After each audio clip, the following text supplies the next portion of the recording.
Unraveling, difficult to cope, navigating emotional challenges. Welcome, language enthusiasts. Today, we're diving into a phrase that often pops up in English conversations: difficult to cope. Understanding this phrase is not just about the words but the emotions and situations it represents. Let's unravel its meaning together and learn how to use it in our daily interactions. At its core, difficult to cope refers to finding it hard to deal with or manage certain situations or emotions. The word cope implies dealing effectively with something difficult. So, when something is difficult to cope with, it surpasses our usual capacity to handle it comfortably. It's not just about physical tasks. It's often used to discuss emotional and mental challenges.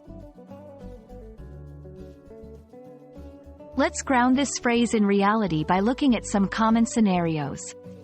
1. Emotional stress. After his pet passed away, John found it difficult to cope with the loss. Here, it's about managing grief. 2. Work pressure. The workload this month is difficult to cope with. This refers to managing stress and responsibilities at work. 3. Health issues. Recovering from surgery can be difficult to cope with.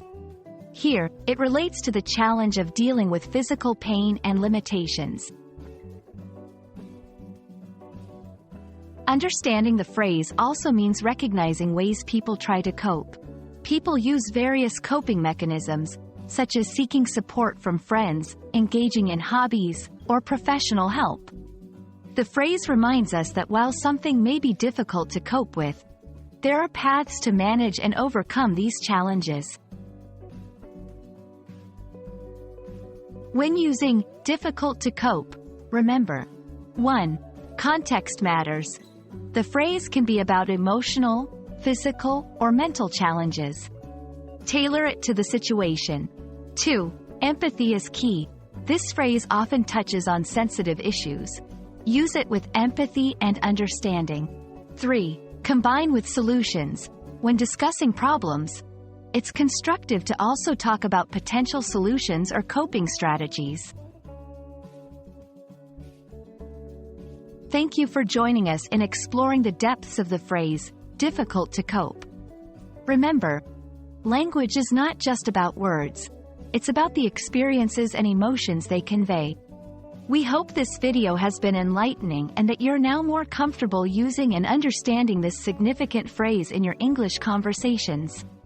Until next time, keep learning and keep sharing.